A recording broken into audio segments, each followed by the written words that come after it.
You watch the movie as they're following the warden into the major riot. A flaming mattress comes down off the third floor. Yeah. I cued the flaming mattress. Oh, awesome. So I was like, all right, flaming mattress, go! Yeah. And they light it and then throw it over, and Yeah. so that's my claim to fame from The Hangover 3.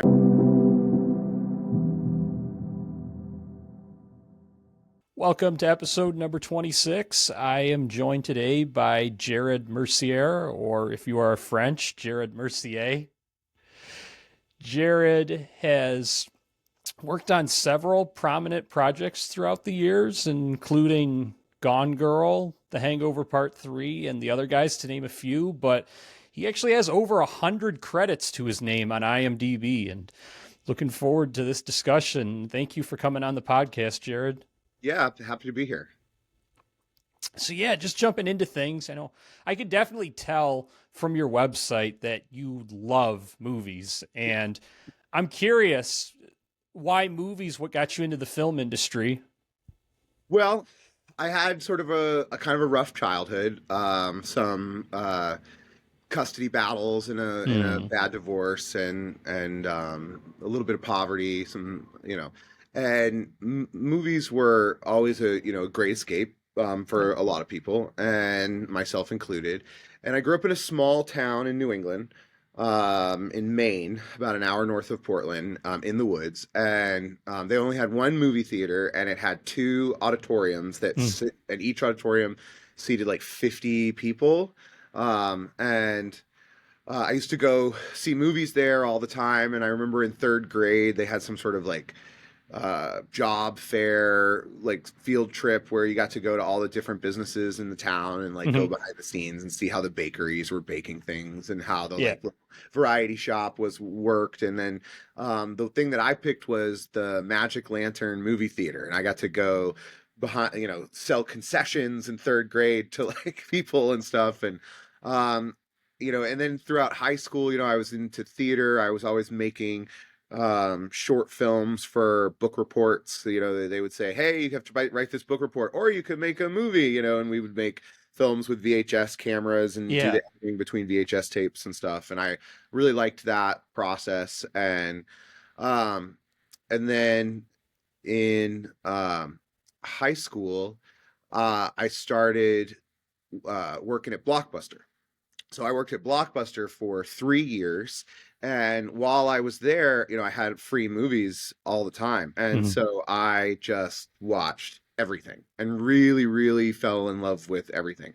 And then in college, Lord of the Rings came out.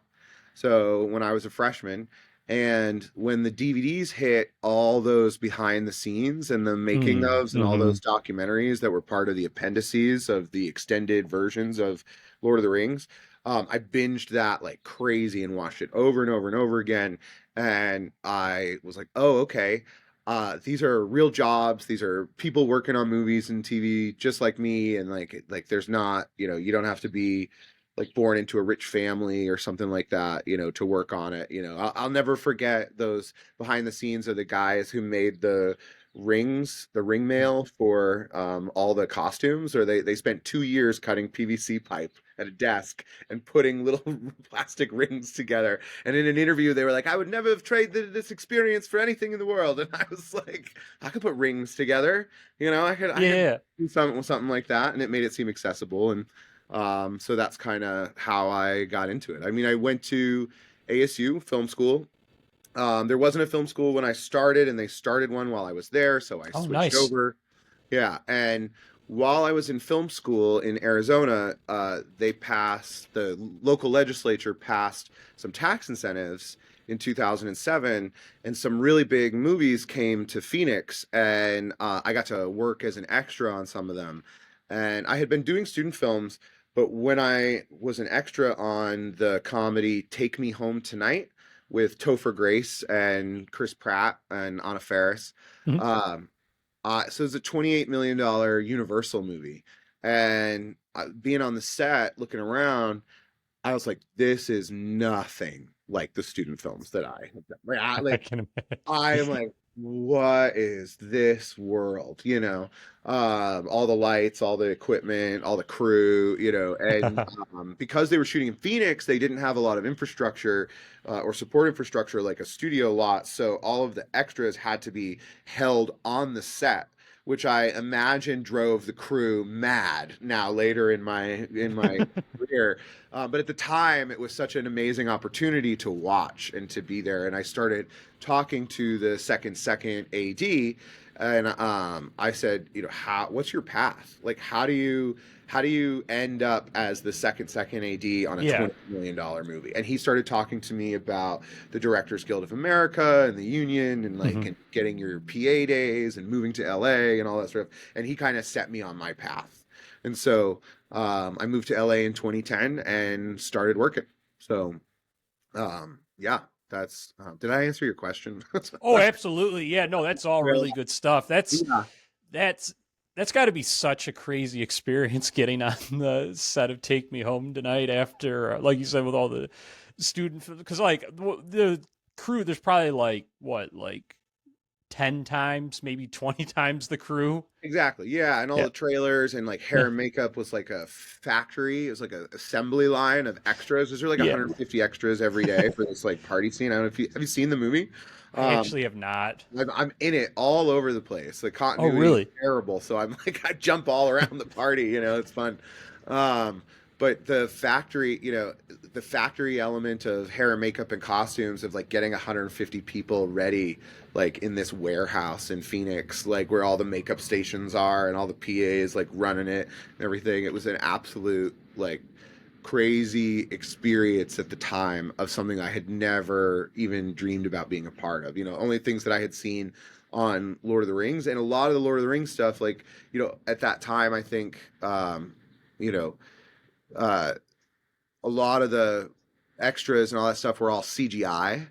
Uh, So it wasn't, you know what I mean? There wasn't never like, 250 people in the battlefield or whatever. Very often it was much smaller for a closer shot. right. Everything else, all those wide shots, were all that massive technology in Lord of the Rings. So I hadn't really seen anything like it once I got on this set, and it was absolutely amazing, and I felt like I was bit by the bug, if that. Oh, I can imagine. Oh, that's Yeah. got to be such a Hmm. surreal experience. I'm Yeah. surprised I missed this one. It sounds like something that would be up my alley for sure. The cast sounds amazing too. Yeah, it's crazy. It has a huge cast, and it is funny at some parts, but it does kind of it kind of swings and misses. It doesn't really stick the landing. It was a good effort by everybody involved, but I think the movie just didn't. With the reason you don't, there's a reason you don't remember it.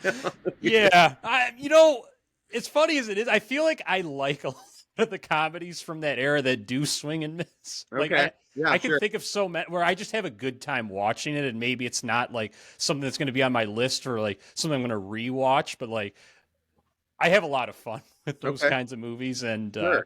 Anna Faris for sure. She's the one from Scary Movie, right? That's correct. Yeah, and I Yes. that was like a dream come true for me because like working with her because Scary Movie at the time was probably my favorite comedy. Yeah. Like when I was 20, Yeah. It's when I was 23, I would say yeah, that movie was probably my favorite at that time. yeah. No, it's a good one for sure. I can imagine you're excited for number 6 next year. Yeah. I did work on I did PA for one day on one of the Wayne's brothers Oh, really? comedies. Like I think it was like a haunted house Okay. too, something like that. It was like a scary movie spin-off. Yeah. Which is funny to say Scary Movie 6 is coming out, but I worked on a spin-off, you know, Yeah. and I don't even remember anything. I don't remember any comedy. I don't remember. I want to say we were in a graveyard maybe, and I was like locking up, like to make sure no randos walked through the shots in the graveyard. But in terms of like what was actually happening on set, I have no memory.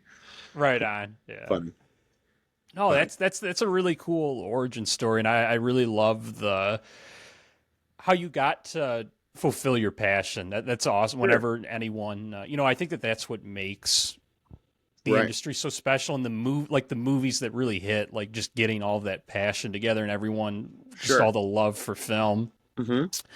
But yeah, So a couple of the comedy sets that I really love that you worked on. I know we talked about this briefly over email, but what do you remember from the set of the other guys? What was your job? Yeah, so before I moved to LA, so I was an extra on Take Me Home Tonight in 2007. But I still had a year or two of school left to do. And so I finished school and then I got married. Nice. And I live on the West Coast. I live in Phoenix, Arizona. I did at the Hmm. time, and now I'm back to living in Phoenix, Arizona. And I my wife is a nurse, and before we started my career, she had pitched to me that she wanted to travel. And do travel nursing. We didn't have any kids. We were Hmm. young, and she's like, when we go to LA, we're gonna really settle down and work all the time, and so let's travel a little bit before we, start our adult lives. And I was like, Yeah. "Ah, sure, absolutely." So I was on board, and we did a stint in Albuquerque, New Mexico. And while we were in Albuquerque, I went on like Craigslist and on the internet and did some stuff, um, some like student films, and worked for free on some films in Albuquerque and met some people there because that city has a lot of film stuff going on in it. Hmm. And then the second assignment we got was in New York City.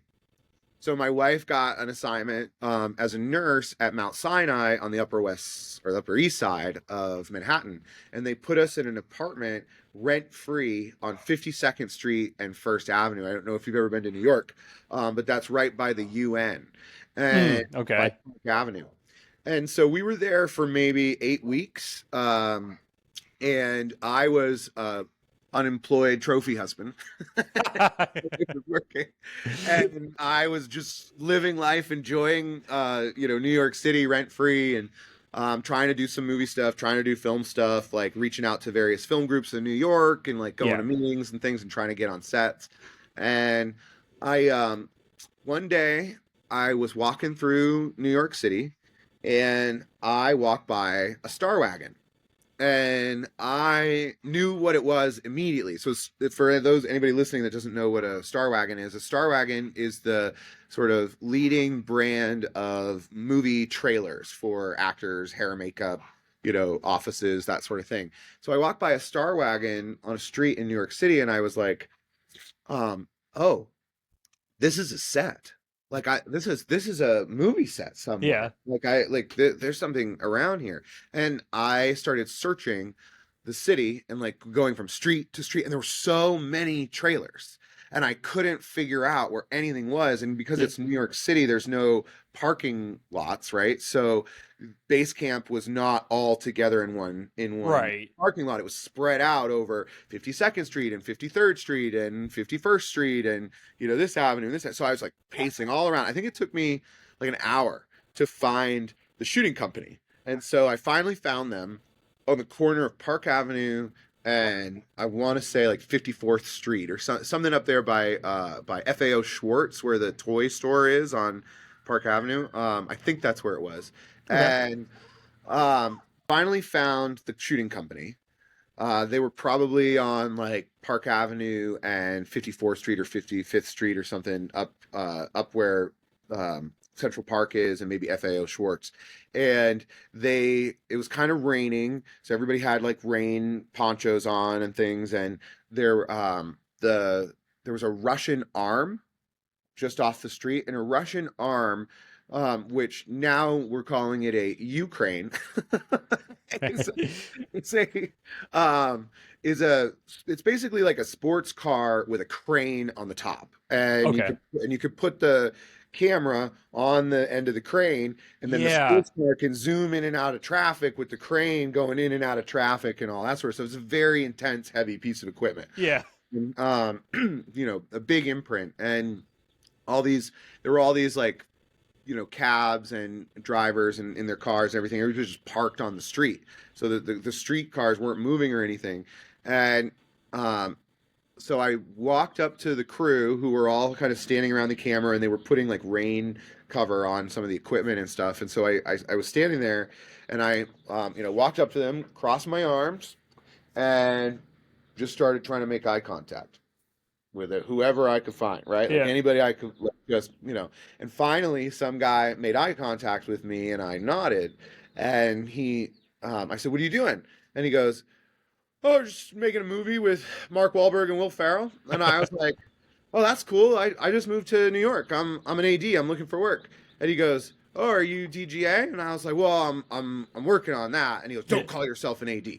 And I started like vomiting words like student film and web series and shorts and college, blah blah blah, tripping over my like nervous and Yeah. and he interrupted me and was like, "Will you PA?" And I said, Anytime I get a chance to." And he says, "Okay, wait here." And he walks away. And then a few seconds later, this kid came up. So I'm like 25 at the time, and I Right. swear this kid hadn't hit puberty yet. And he had this cell phone, and he's just very very young, and he had this cell phone that was like a flip phone, and he never made eye contact with me, and he just scrolled through his phone as he was talking to me, and he goes, "Can you be here tomorrow at 5:30 in the morning?" I'm like, "Yeah," and he's like, "All right, you're hired," and walked away. And I was like nothing. I was like, okay. So I like running home, told my wife like I'm gonna work on this Will Ferrell movie. Like I'm so excited, blah blah blah. And so I show up the next morning at like 5, and turns out that I was one of roughly 65, 75 production assistants hired for 3 days. So I had 3 days of work, and we were hired to lock up 10 blocks of Park Avenue in Manhattan for the opening chase scene Yeah. with Samuel L. Jackson and The Rock. Yeah. Right, and it's like they're chasing these like Rastafarian drug dealers in like a van or something, and they're zooming in and out of traffic on Park Avenue, and so what they did, they gave me a radio. They did all my start work, paperwork, and everything, and they gave me like a radio and the headset and all the stuff, and we got in vans and they drove us down to our intersections. We all got out, and so they put 5 PAs at every major intersection of the set, which was 10 blocks. And so you Yeah. had a team leader in the center who would hide behind the planter that divides Park Avenue. Park Avenue is one of the only streets in New York City that has a planter in the middle that divides like left and right traffic. Uh-huh. Right. So the PAs would hide in the middle, the team leaders, and then they put one PA on each corner of the intersection. And our job was to make sure that regular New York pedestrians didn't walk into the set and get hit by stunt Yeah. drivers while they're doing all that. Was like literally it. So for 3 days, I stood on my corner, and every time the ads came over the radio, said, "Okay, lock it up, lock it up." Then I would have to stand there and stop all the pedestrians Yeah. from crossing into the set. And it was cool because it was actually one of the hardest lockups of my career, and still is to this day. Wow. Telling New Yorkers in the rich part of town that they cannot walk this way Yeah. is not something they like to hear. It I was can imagine. so it was very difficult. And we did have a police officer. I had a homeless man try to hit me. Oh no. People trying to walk by, and I started yelling at the cop next to me. I'm like, "Where are you? Why this guy just like was threatening to hit me?" And you're like, "Where are you?" And she was like, "Well, I had my hand on my cuffs. If he had done something," I was like, "Well, I was hoping for preventative care as opposed to aftercare." Yeah. But yeah, so it was really cool. They one of the things that they did is on the radios they put all like 75 of us on a channel 9. So we were on our own channel on our own radios, separate from the actual shooting company and the crew, because we were kind of, all of us PAs were a little green, a litlittle new to the industry, Right. and people would say stuff on the radio like, "Hey, is it okay that orange cone is like down the street?" And they were super busy and blah, blah, blah. And so they had us all on channel 9, so we didn't really get to hear. But the key PA, the kid who I thought was like 17, would have like 3 radios on him, and he would be the one who would talk to us. Mhm. So he was sort of managing us every time the company was ready to roll and they had the actors in their spots. He would come to channel 9 and go, "All right, PA Nation, lock it up." And then we'd all have to each team leader would have to give a lockup okay to him before they could tell the company that it was safe, and then they would call action. and then they would do it. And basically, what they would do is that they had precision drivers and extras driving in picture cars along the street with the cast in their cars as well. And every time they did it, traffic would go, and then we cut, and then to reset the scene, all the cars would have to go backwards back to their starting marks, right? Mhm. And so what would happen is that people would, so this was 2009, and so it was 8 years after 9/11. So nine Mhm. eleven is still a little raw, right? The city is a little raw, and people would walk up and go, "Oh my God, what's happening? Oh my God, what's happening? What's happening? What's happening?" Because they would see behind me all the cars going backwards, like in a reverse, Yeah. and they had no idea it's a movie set, and Right, right. what's happening? What's happening? I was like, it's a movie. It's just a movie. That's it. It's a movie. There's no Godzilla. There's no terrorist attack. It's just a movie. That's so that was cool. But that was it. And I did 3 days, Yeah. done, and that was my job. They let all 75 of us go, and that was my contribution to the other guys. Yeah, no, that's so cool. You do such a great job painting a clear picture. Like, I can Thanks. just imagine how awesome that would be. Like, I Sure. know, like, it's not the most glamorous work per se, but like Right. being in those shoes, like being 25, being on this big movie set, Mhm. it seems like a really fun experience, like Oh yeah. something really special. Yep. Absolutely. Absolutely. Yeah, it was incredible. It was everything I wanted. I was like, okay, I want to keep doing this. And then I had a good credit on my resume. Right, yeah. So that when I did go to LA in 2010, I wasn't going in completely without anything. I Yeah, absolutely. I've had something at least to my name at the time. So Yeah, definitely. mhm. Yeah, and then jumping forward into the Hangover Part 3. That, Sure. I rewatched these movies recently. Okay. I love all three, and I know the sequels don't get the most love. Hmm. I think that number three is a super underrated movie. I thought it was really creative and clever what they did with it. And, Okay. I love Todd Phillips, and I believe Craig Mazin co-wrote it as well. And, Okay. I think that this is a really good movie. I genuinely do. I think it's my favorite of the two Oh, cool. Okay. sequels. And yeah, so I'm curious, what do you remember about this set? Sure. Yeah, so I actually have pretty good stories about this. Oh, So awesome. that kind of contribute to like maybe somebody who wants to get in the industry and how Yeah. to get involved. So before I moved to New York, before I did the other guys, but after I graduated college, Mhm. living in Phoenix, Arizona, I've graduated film school. I'm about to go with my wife traveling, and I am looking through the film book section at a used bookstore in Phoenix called Bookman's. And I found a book published in 1999 called Breaking and Entering: A Guide to Landing Your First Job in Film Production. And it was all about being a set PA Mhm. and all of the rules about being a set PA, radio lingo, how to knock on a trailer at base camp if you have to invite an actor, um, protocols, etc. A lot of stuff that film school didn't teach me. I really loved film school and I love my film education and I'm a movie fan and like Mhm. film history and writing and directing and all of that stuff are no longer my aspirations, but I'm really glad that I went through film school and learned all of that sort of stuff. But a lot of that education didn't prepare me for the job that I actually do today. Mhm. And so this book, I found all this stuff, and it was super cool to find these nuggets of information. The girl who wrote the book had been a PA on like Mr. Holland's Opus, and a couple other like really big cool movies from the '90s, early Mhm. '90s, and in her book, her name's April, and in her book, she talked about reaching out to people you don't know. She was like, there's this new thing called the internet coming out, and uh, in her book, she was using phone books to call random people. Right. So she was like, watch the credits of your movies that you like, then look at a Los Angeles phone book for the electricians or the grips or Mhm. or the production managers like in the phone book and like email those people, or not email, call them, you know. And so I in 2009 was like, well, I can look up people on Facebook and email them, and Hmm. you know, MySpace was a thing at the time.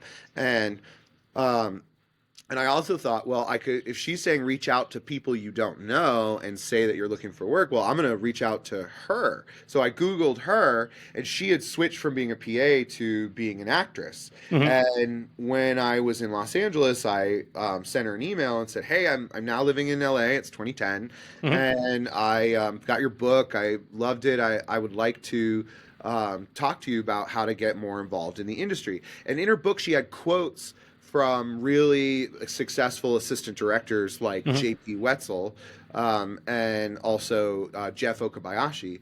And a lot of these guys had done like um, Hangover 1, and they had done Due Date with who's that? Zach Robert Downey Jr. Galifianakis. Yeah, Zach Yeah, Galifianakis. exactly. Yeah. And so those movies at the time, and also Pirates of the Caribbean, and like these are big Hollywood movies. Hmm. And so I emailed her, and I was like, well, if she's talking to these people and they have quotes, she has quotes from them in her book, then she must know them, right? And Hmm. so I reach out to her. She emails me back within 20 minutes, Oh, and is nice. like, hey, you want to have lunch? I live in Santa Monica. And I'm like, absolutely. So Yeah. the next week I went and had lunch with her. And she said, you know, Jared, you're brand new, and I don't think you have enough experience yet where I feel comfortable giving your information to my colleagues or giving their information to you. But, you Hmm. know, stay in touch with me. And over the year, hit me up and let me know what you're doing. And when you gain more experience, I'll connect you with some folks. Hmm. And I totally held her to that. And I kept in contact with her. And after a year, I messaged her, this is what I've done. I did this student film. I worked on this show, etc. And you know, it was very hard to break in as a PA on what I would call like real movies and TV. It's Right. pretty easy to get a PA job volunteering on some low budget thing, or you know, some passion project or Hmm. independent film, but actually becoming like a PA on you know, union projects with Hmm. basic agreement contracts was really difficult to start. And so I had been struggling to break in, but I did have some experience. And so I reached out to her, and she was like, okay, great. So she put me in contact with JP Wetzel, who is Todd Phillips' first AD at the time. Hmm. And so I messaged him, I sent him an email, and he's like, hey, awesome. Any friend of April's is a friend of mine. Sorry, I can't chat with you right now. I'm in Thailand making The Hangover 2. When we are back in Los Angeles, hit me up in a few months, and when I'm back, you know, we'll grab coffee, etc. And so it actually took me a year again to get this guy to go out for coffee with me, Yeah. but I did keep in touch, and I did say, hey, you know, just checking in again, and finally he brought me in and to like a Starbucks at like over by Warner Brothers, and sat down and talked to me and gave me some of the best career advice of my life, which was that, you know, he's like, I want you to check in with me from time to time and send me a text message and just say, hey, I'm available and looking for work. Yeah. And I was like, really? Like, you want me to text you? You know, he's like, you know, text me like once a week. I was like, once a week? Like, you like, you know, if you open that door, I'm gonna walk through it. Is that okay? You know? And he was like, absolutely. And he said, you know, he's like, you know, as you get more experience, maybe not once a week, but you know, he said the core issue is that we meet 150 to 250 people every job, Uh-huh. and we have to, you know, and then you go to a wedding and you meet 150 people, and then you know, just throughout your life you're constantly meeting humans, and we only have the ability to hold a certain amount of people in our brains and remember them. And you know, if I can't remember you, it's not because you're bad at your job, it's not because I don't like you, it's got nothing to do with you. And so it's your job to keep yourself fresh in my mind, Hmm. right? So just a gentle reminder that says, hey, I'm available and looking for work, you know. Hmm. And so I continued to do that with him. It took me 6 months before he gave me my first PA job, and he gave me my first PA job on Glee. Hmm. And so from Glee, I got American Horror Story, and that led to Hmm. Mad Men. And then, you know, so once you get on one job and two jobs, it starts to steamroll. You start to meet all these PAs and all Right. these, and like your network grows and all that sort of stuff.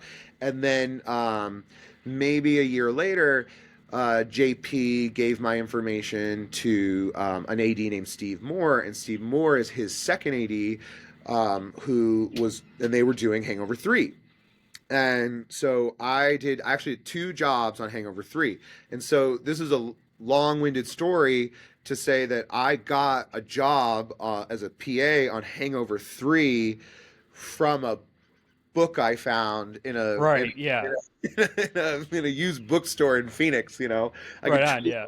all of my jobs and my career back to moments like that, which Hmm. is funny. Absolutely. And so the 2 jobs that I did on Hangover 3 were I did camera tests for the stunt where I think it's Chow jumps out of a window and parachutes down through the Yes. strip, right? And he Yeah. lands in a limousine, right?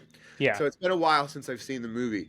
But so we were doing camera tests in downtown LA for that. And so the movie's in prep. They're not shooting yet, and the cinematographer and the camera operators are not sure how they want to photograph that moment in the script. So they Hmm. did a bunch of camera tests with helmets that had various different kinds of cameras on top of them. Hmm. And so I was hired. They created a very small unit, a small crew Hmm. of like maybe 25 people. 10 of the 25 were production assistants.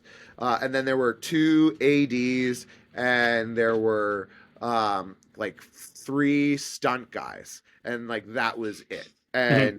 And we had a helicopter pilot. And so the job was downtown LA in the middle of the night, locking up the landing strip for the skydivers that were going up in the helicopter to jump out above LA and Hmm. parachute through the buildings and around like downtown, and then um, on the street. And this also was one of the hardest lockups of my career, because I would have to say to homeless people in the middle of the night in LA, you can't go this way. And they would look behind me, and it would just be nothing. There's no trailers, there's no movie set, there are no equipment, there's no Right. actors, there's no lights. Like it's literally an empty street. And they're like, Yeah. "What?" I'm like, there are people coming from the sky. There are people coming. Like, you can't go this way. They're gonna land or whatever. And so they did it like 5 or 6 times, and it was also one of the scariest things I ever saw. So I don't know if you've ever seen skydivers land, but they come in pretty fast. Hmm. And so these guys are coming in pretty fast, and the third guy that jumped, he's coming down, and he's down.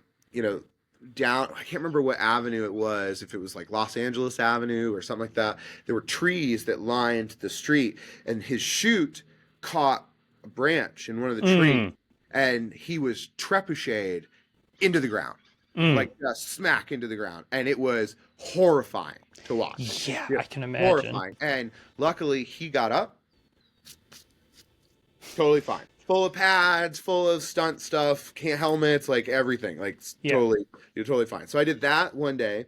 So that was one of the things that I did for Hangover 3. And then once they were up and in production, I think they did a lot of the movie on the stages at Warner Brothers. They did some location stuff um, at in Vegas. Hmm. And what I did is, excuse me, I did. I was hired for the opening Chow escape scene. Right.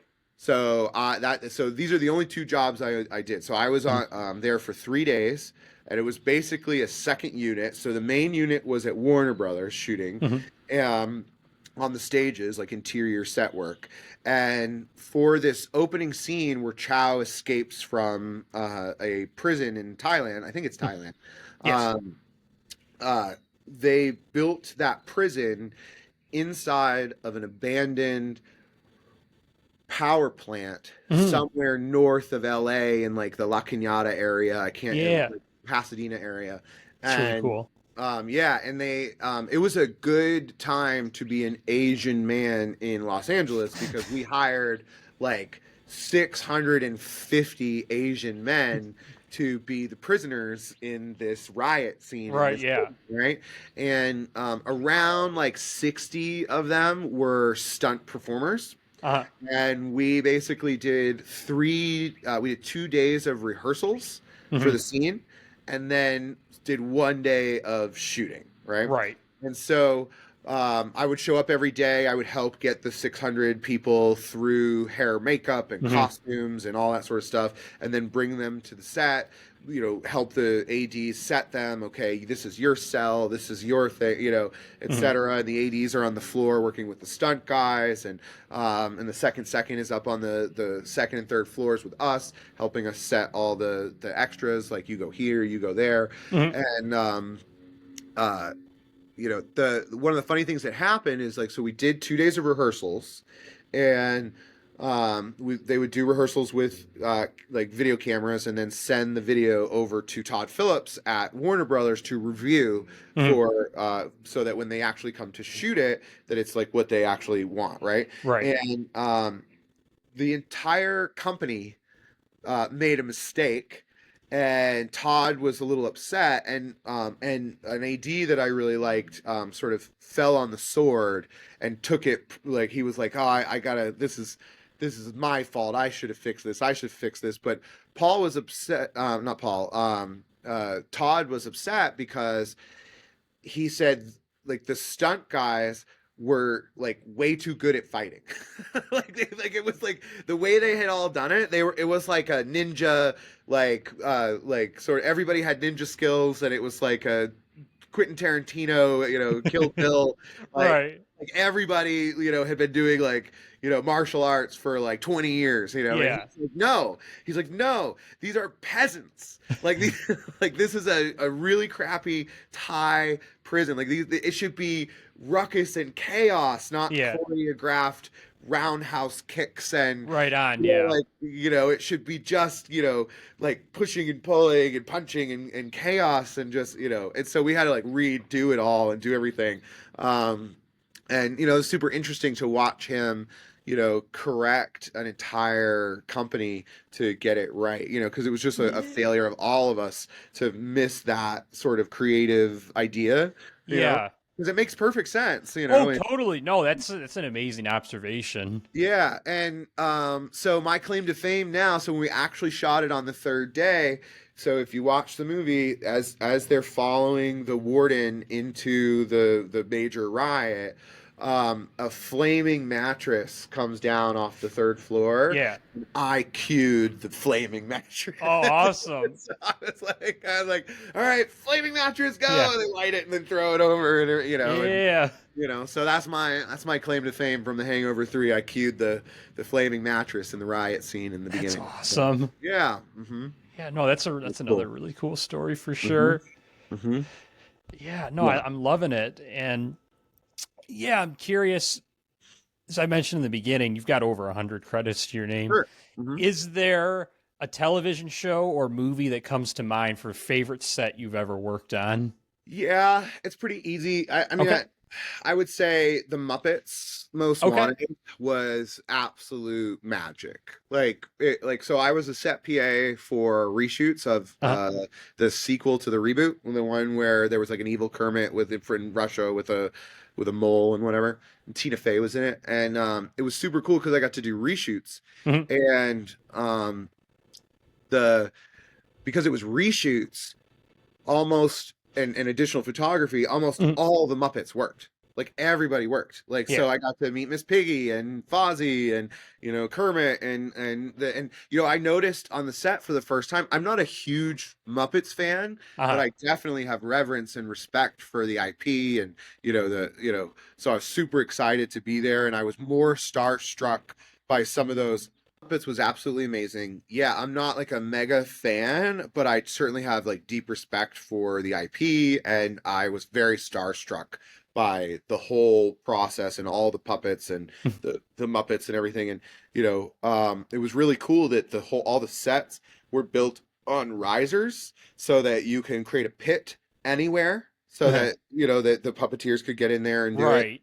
And it was a little different than most movies and TV shows because there was another department which is called the Muppet Workshop. On a movie set, everybody's like divided into departments. There's camera department, lighting department, Mhm. props department, and the Muppet Workshop was a department that I'd never seen on a set before, and they were basically hair, makeup, costumes, and props for the puppets. Mhm. So if we were doing a scene like where Miss Pig, it was like Miss Piggy and Kermit, we would, and we were ready, all lighting was ready, we would invite the puppeteer to come, but you would also invite the Muppet from the Muppet Workshop. And so we'd be like, okay, Muppet Workshop, we need Miss Piggy in the wedding dress with the baseball bat, or whatever. And they would bring that version of Miss Piggy out Yeah. and hand it over to the puppeteer right before we roll, and then all the puppeteer would do is animate the puppet and talk Mhm. and run Miss Piggy. But then when we cut, then Miss Piggy would be handed back to the Muppet Workshop, and the puppeteer would go and sit down. And that was it. Like they Mhm. never touched the puppets any other time except when they were performing them, which I thought was super interesting. I guess I would have thought going in that that the actors would have been a little bit more involved with the Muppets themselves as opposed to, Yeah. you know what I mean? I thought that was Yeah. super interesting the way that workflow happened. Um, yeah, and that was really cool. I also loved working on Glee. So Yeah. I was a regular day player on Glee from season 3 through to the end. Oh, okay. I was a regular set PA seasons 3, 4, and 5, and then in season 6 I had joined the DGA and become an assistant director, and then I was day playing as an assistant director on season 6, and I just loved it there. It was at Paramount with the Hollywood sign in the background, and like the musical numbers and the cheerleaders and the high school hallways, and it was very like hooray for Hollywood, and like just all that glamour and whatnot. So I loved working on Glee, and they were so professional and efficient. And they would shoot an episode of Glee in 10 days, for eight Okay. days. And like they'd have like 6 musical numbers, and and there was a whole routine and a whole like process to it that they had oiled like a well machine when I Mhm. came on in season 3, and it was just amazing to watch some of the best crew in the industry create this amazing show that was so loved by other people. The show had such a crazy fan base that they kept an on-set security guard on the lot. Like at Paramount, we had a security guard with us on the set in the stage because crazy fans would jump the walls Oh, of wow. the lot and sneak onto the stage and stuff. And they had a couple incidences, I had never seen any myself, where like strangers would walk in and sit in the scene and start talking to the cast, and they had security take them out, which like That's never happened wild. to get through Paramount security, to get all the way into there is like absolutely Yeah. batshit crazy, you Oh, know. that is Yeah. wild. Yeah, just so funny. Yeah, I mean, I working on Mad Men Yeah. was really cool because that was in the beginning of my career. I only PA'd for like 2 or 3 days, but I Mhm. got to walk around all the sets, and I was like a mega fan of the show, and it was the end of the show Yeah. and I got to see like or was it Cooper Sterling, Draper Price, and like walk around all those offices and see Peggy's office and stuff. So that was cool. And then, you know, doing being an additional AD for reshoots of Star Trek, Mhm. the third one in the Chris Pine series was Mhm. absolutely amazing, and to walk along the corridors of the U.S. Enterprise, and my background were red shirts and blue shirts, and the insignia that goes on their red shirts and blue shirts in those movies are a little magnet insignia, and the prop guy had a serial number on every single one and Mm. a locked briefcase with like a handcuff, Yeah. and would sign out. He would come to background holding the prop guy, and he would open the briefcase and sign out each little one to each person with their Yeah. ID. Like he would take a photo of their driver's license in Yeah. order because they were like so protective of these little magnets not getting off the set. Right, right. Um, I really love working on all those big budget movies and stuff. Like I was a PA on Fast and Furious 7 for a while after Paul died. So I got to work on that because they shut down for 3 months, and then they came back up and they created all these other units and had to do a lot more work. And so that gave me an opportunity to work there. And yeah, so on Fast and Furious 7, I was coordinating lockup. So at the end of the movie, spoiler, there's this scene where Dom and Paul Walker, I can't remember his character's name, but they sort of go on their last race ever, Mhm. right? And they sort of pull up to this intersection, they look at each other, they nod, and then they go racing through the mountains. Mhm. And then at one point they split off and go in two different directions. And then we never see Paul Walker again in the series, right? Mhm. That's the end of the movie. And so I actually did all the helicopter work for those scenes up in Castaic, about an hour and a half north of LA. And they put me on the top of a mountain at 5:30 in the morning with this really fancy radio that would reach into the valleys. So I would lock up the set for the crew and to make it safe. And so we had a PA and officer like on the highway, miles away westbound, miles away eastbound, miles away northbound, miles away southbound. And then the crew would say, okay, Jared, lock it up, and I would, have to be like, eastbound locked up, and I have to get a confirmation Mhm. from each direction. And then once I had 4 confirmations from each direction, I would then tell the crew down on the ground, okay, you're good to go, you're good to take a take. And then, okay, helicopters going in the air, cars are going to one, and then they knew, because I had secured the set, they knew that they could, go high speed on those streets and everything and be safe, that there wouldn't be, on cars that weren't Mhm. that don't know it's a set or something, so Yeah, yeah, I definitely. loved doing all that big stuff. Same thing with like a unit of Westworld that I did. um and yeah, man, I like being on set. I like seeing the display of wealth, all the money being spent, all the big equipment, all that sort of Yeah. stuff. I love it. So, I'm there for it. Yeah, absolutely. No, it's definitely been able to be a part of some really Mhm. amazing projects and Yeah. had quite a journey thus far. No, Yeah, yeah. that's And fun. it's funny. I have all these little, like, one day here, one day there, Yeah. one day here, one day there. One of my one days is I did one day on Gone Girl, Mhm. and the one day I did on Gone Girl was the another spoiler. The one day I did on Gone Girl is when she kills him. So Mm. I was like, I got the call sheet, and I'm like, this is a really cool day to be here. Yeah. I was like, oh man, this Yeah. is a this is a moment to be here for. It's Yeah. super cool. And so Yeah, yeah, I got absolutely. lots of them that I love doing. So Yeah. And so I'm curious, before I get into my questions that I ask all my guests, is there anything you would like to promote? um, I mean, not really. I mean, I don't know how much you're aware, Benjamin, of the state of the industry right now in the U.S. So Things haven't don't sound amazing. yeah, it's pretty bad. And so I guess if there was anything I would promote, I would promote um, just being aware that movies are leaving the United States, and movies and Yeah. TV, and that, like, Hollywood is not like Hollywood like it used to be. And it would be, um, I don't really know how a listener could help, but maybe just be aware that, if you do start to hear about, like, legislation around tax incentives to keep movies and TV manufacturing here, it seems like what is happening to New York and Los Angeles and Atlanta is very similar to what happened to Detroit in the auto industry, where there is just a mass exodus of work going to other cities, other countries, other Yeah. places, and a lot of my colleagues are suffering, and it's rough right now. People with amazing resumes cannot get a job, and it's. I'm like, wait, if you can't get a job, how am I going to get a job? Yeah. Like, if I'm competing with, like, the person who did all 11 seasons of The Office, and she can't get a job, and I'm up for a job and she's up for it too. I mean, I'd hire her instead of me, because she did all of The Office. So, in terms of promotions and stuff, I would say, yeah, just,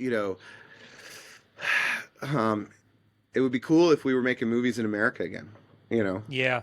And yeah, so I don't know, but not in terms of any specific project. I don't have anything to. Yeah. No, I mean that's really important what you brought up. I I can't say I'm super educated on this. I did hear, at least before the wildfires, I thought there was a plan to at least in the works of getting more tax incentives in California. Do you know anything about that?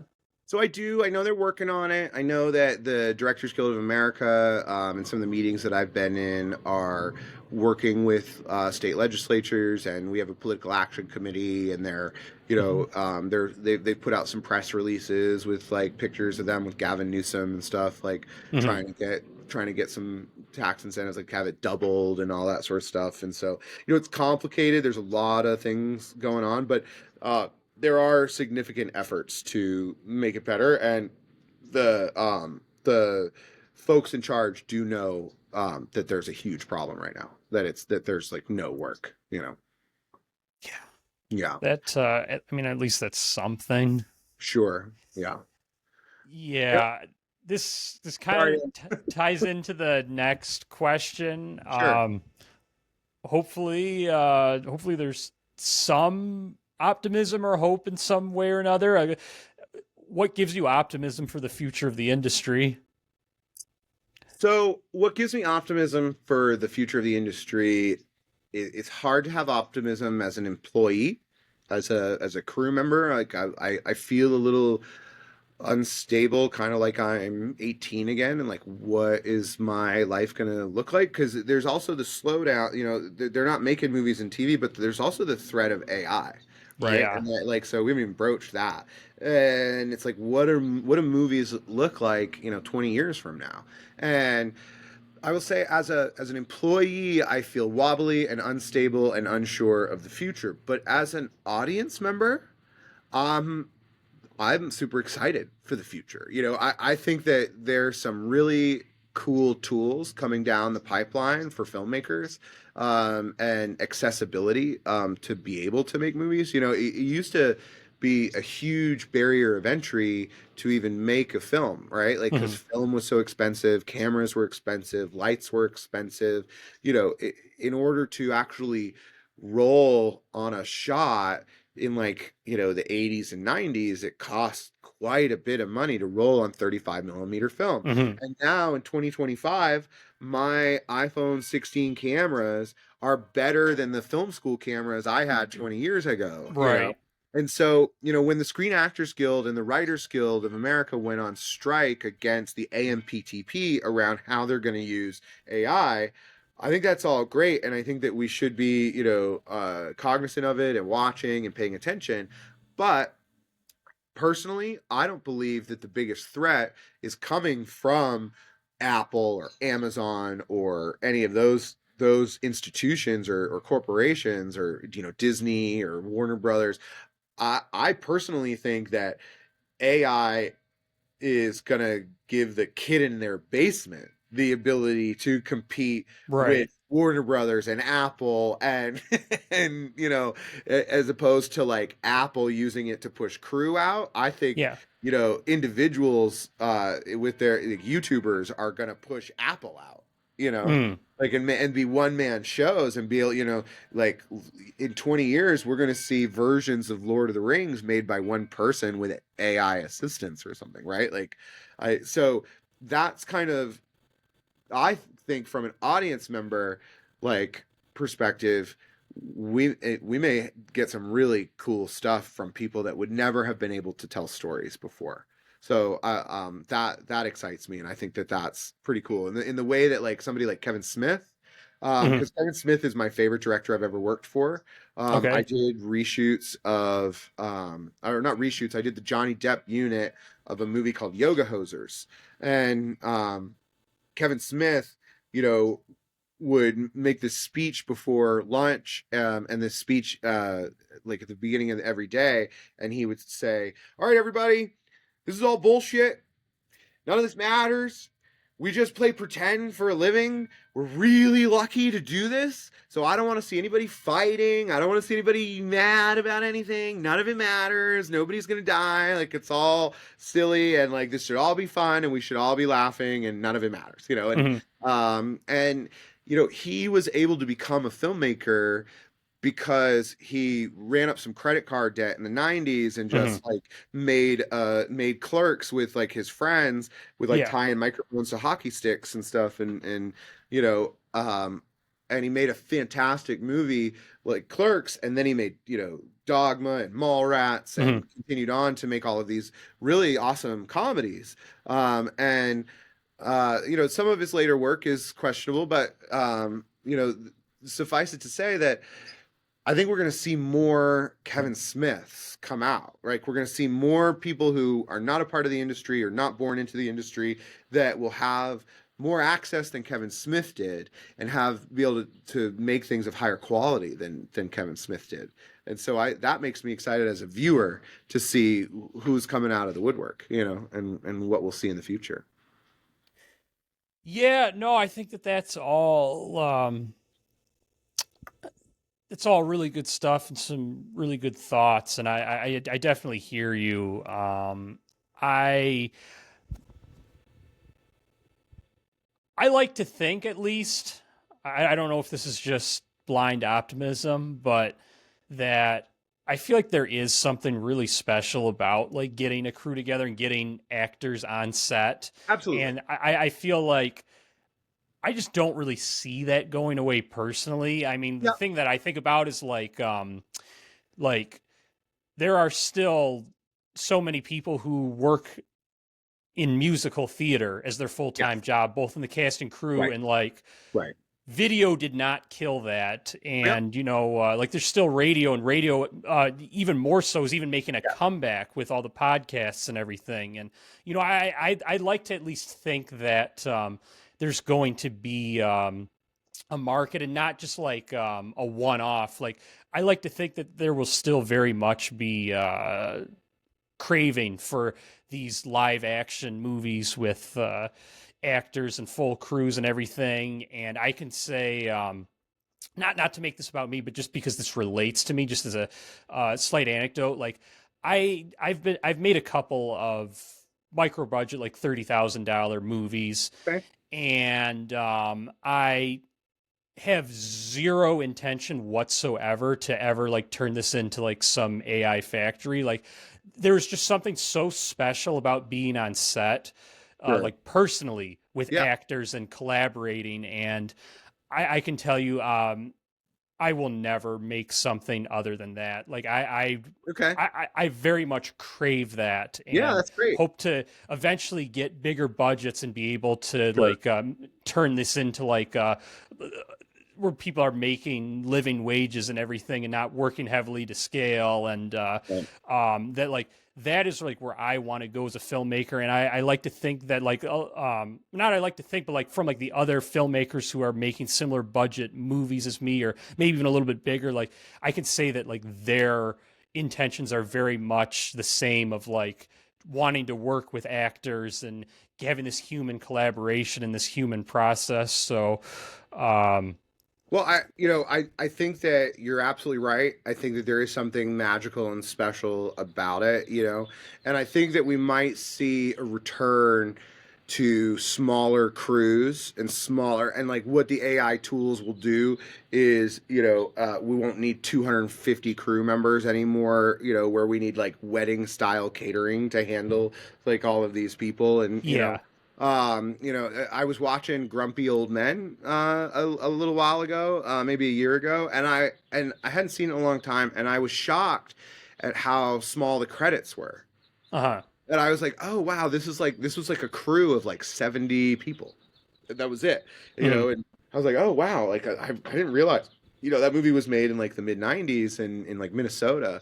And yeah, it's just a super small crew, and they made these fantastic comedies. Mhm. And there is something magic about collaboration and having people together. And I do think that you're right, that I think that movies will always be with us, just like what you said about how like TV didn't kill movie theaters, right? Like they were all like, oh, nobody's gonna go to the movie theater anymore because, and they're saying that now about streaming, but it wasn't true in the 80s and 90s and, early aughts when Blockbuster was thriving. Mhm. So were the cinemas, Mhm. so everybody was going to to the movie theater to see The Dark Knight Rises when it came out, Oh yeah. or just The Dark Knight actually. Yeah, I remember seeing Bigger both of one, those in theaters. Yeah. right? Like so, and that's like the early aughts, and like almost 30 years after the VHS tapes hit the market, which Hmm. did kill, right? So I think you're absolutely right.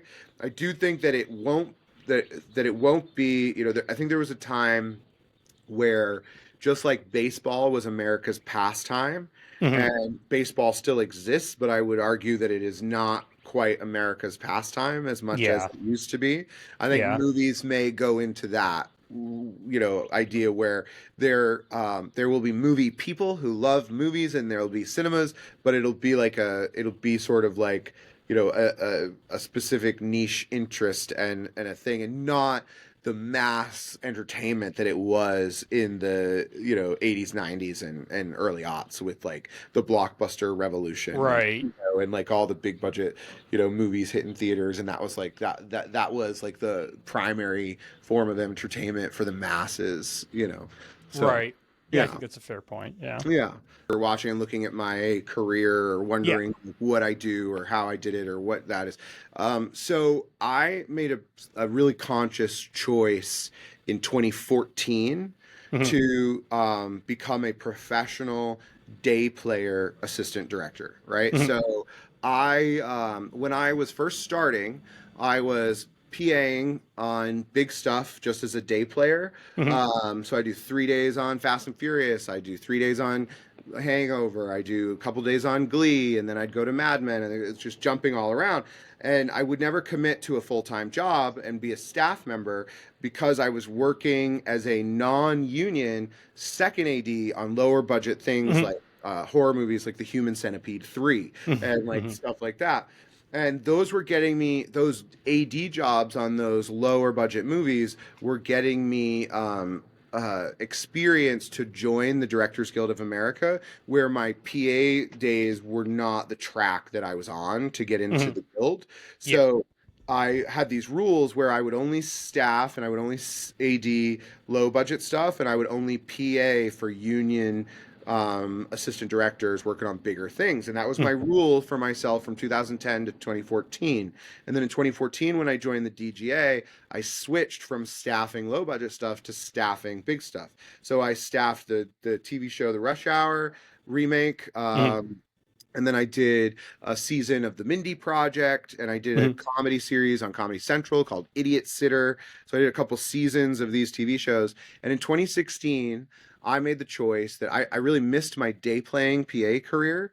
And now I'm a full time assistant director, but I don't get to work on all of these different projects all the time. I'm just on one set for 5 months with Hmm. the same group of people for five, and I was kind of unhappy with that, and I didn't like it that much, and I was making really good money, but the hours were long, and so I made the choice to brand myself as what's called a day player, where I specialize in coming in and helping out on really big days, right? So if you have like 600 background, or Hmm. you have a second unit, Yeah. or you have something like that, so I don't accept work more than 3 weeks in a row. Like if the job is longer than that, then I say no and I Hmm. pass it on to somebody else. And in the interim, I've been like taking care of my kids, and I've been a more present dad and been Hmm. home, and I've Yeah. been able to live this beautiful life in Phoenix, Arizona, driving out to LA for the last 10 years. I moved to Phoenix in 2016 from LA, and I've been driving back and forth for 10 years with a beautiful life and a beautiful career. I'm not rich by any means, but I get to work on all these like really cool things Hmm. and be a part of these really cool moments in entertainment history and entertainment industry. And so that's why my career on IMDb looks like that, because I just do one episode here, or like somebody Yeah. gets COVID and I come in and cover for 10 days, and then Yeah. and then they're back and better. And so that is the structure of my career, and that has continued to this day. So that's still what I do. Oh, awesome. No, that does Hmm. sound really cool. You could definitely get Hmm. a taste of a bunch of different Sure. projects. No, Yep. Hmm. that's awesome. Yeah. Yeah.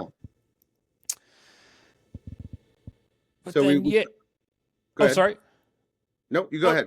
oh no, I was just gonna say, getting into the last question I ask all my guests, your top 5 comedy movies of all time. Sure.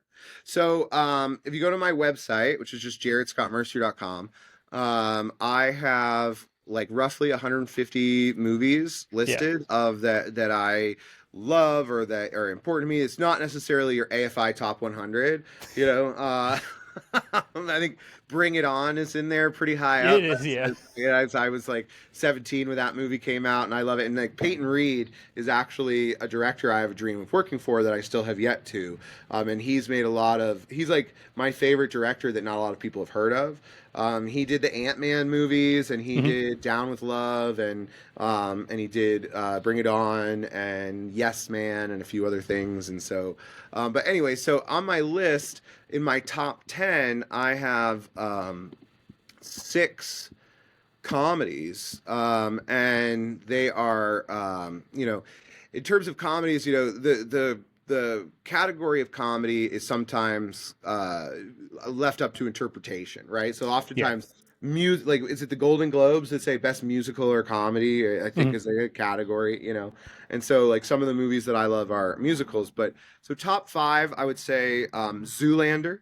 Zoolander is absolutely Yes. like I think that I have never laughed as much as that movie has made me laugh and continues to make me laugh. Um, I was the right age at the right time with the right context and everything, and like the freak gasoline fight Oh accident, my God, it yeah. just, like Yeah.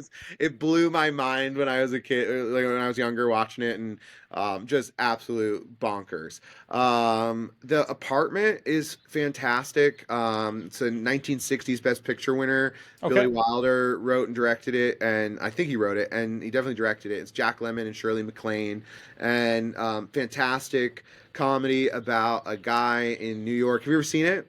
I have not, no. No, it's great. Jack Lemmon, he's very young, and he plays a guy who has an apartment in New York City that, because back then sexuality was way more like, under the table, and Yeah. like people were dating, but they were dating secretly, and like, and so he would lend his apartment to men for them to take women to there because they couldn't take them home, or they didn't have their own place, Yeah. sort of like against like societal norms or whatever. And the conflict of the movie is that the elevator girl that Jack Lemmon has a crush on, is the girl that his boss wants to take to the apartment. Ha ha ha. And so, hijinks ensue, and that's the movie. That's It's a really cool concept. Yeah, it's great. It's a great movie. I also love some kids movies. So Goofy movie, the Lego movie, Inside Out. I think, Inside Yeah. Out is funny. And it's definitely in the comedy category. Yeah. But I think Inside Out is like high art.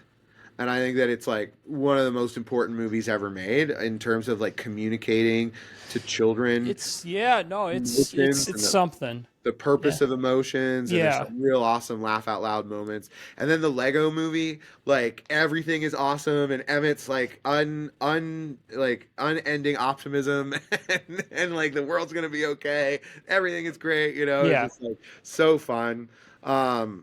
So those movies are up in my top 10, and also one of the things that I wanted to talk to you about today is one of the reasons that I like Hollywood so much, and that I like movies, and when I was in film school, I was teased a bit by some of the kids that were, fellow students that were much more into independent film and Mhm. much more into dramas, and not Hollywood stuff, and they kind of called me Hollywood.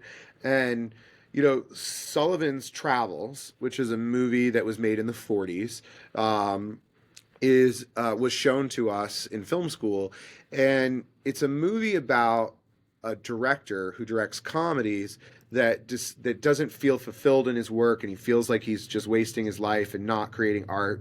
And so he tries to be homeless and like go through some hardships to learn, because he's born with a silver spoon in his mouth, and he Mhm. doesn't know, drama, etc., in his personal life. So he goes on all these like hijinks to sort of experience hardships and get lost in the world and experience poverty, so that he could write from that perspective.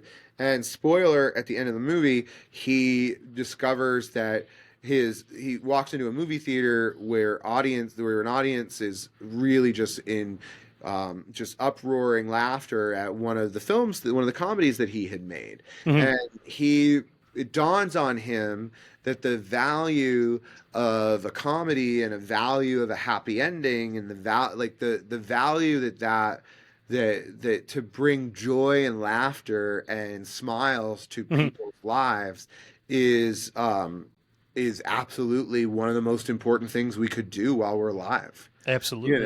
and that really helped me communicate why I was so interested in Hollywood as opposed to like, doing an independent film about like, death and destruction and how awful Yeah. it is Yeah. and all this sort of stuff, and like I'm like I like the happy endings, I Yeah. I like that, Frodo destroys the ring and like good prevails and a Yeah. spoiler, sorry.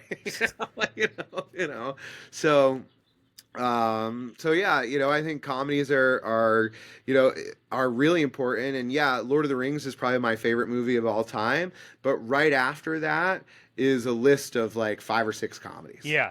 Yeah. Definitely. And so I love the Austin Powers, the scary movies. I'm almost sad that we don't see Mel Brooks sort of, Blazing Saddles, Spaceballs, Airplane. We don't see a lot of those movies anymore. It's uh, No, we you know, don't. I'm hopeful that, it seems like Hollywood really jumps on trends, and yeah, maybe if Scary Movie 6 does really well at the box office, and I'm really optimistic. okay, I think that audiences really have been craving comedies, and I okay, think that that could be the movie that breaks open the dam. And like, I that'd be mean, like, cool. if it does really well, like if it does a couple 100 million at the box Sure, office, I imagine we're going to see some sort of okay. movie in the sphere, don't you think? Sure. Yeah, I hope so. I mean, I worked on one of the last movies I've actually worked on was Dix the musical. Mhm. Did you see it at all? Have you seen it? It had a really limited theatrical run where I Yeah. live, and there weren't any convenient Okay. showtimes, so I unfortunately It didn't. is it is that shit crazy. Like It looked like, I I can't believe it was made, and it's definitely like being on the set. I was like, "What?" I did a whole musical number about hand jobs, and yeah, it was like it's hard R and really silly, but I was super hopeful that we're making movies like that. So it was the director yeah, of Borat that did it. uh huh, And it was super awesome to be working with him, and he did Seinfeld and everything, and so to be working with Larry Charles on the set, like, set and background and getting jokes out, and and it was awesome. It was like a super great experience, and I can't remember if it was A24, but it was a little indie studio, and it gave me hope when I was on it that we might see some resurgence in some of these slapstick comedies, and I highly recommend it if you like all these weird yes, comedies. Like it goes places you're like, oh. Just like, okay, it really goes off the rails in all the right ways, in my opinion. okay, You know? yeah, no, I'll definitely add Mhm. that to my list. Yeah. Yeah, So. awesome.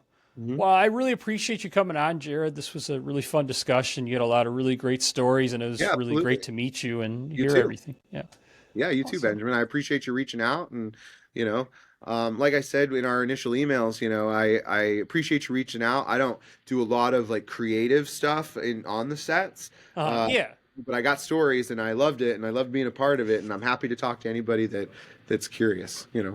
awesome. Well, yeah, no, it's very much appreciated.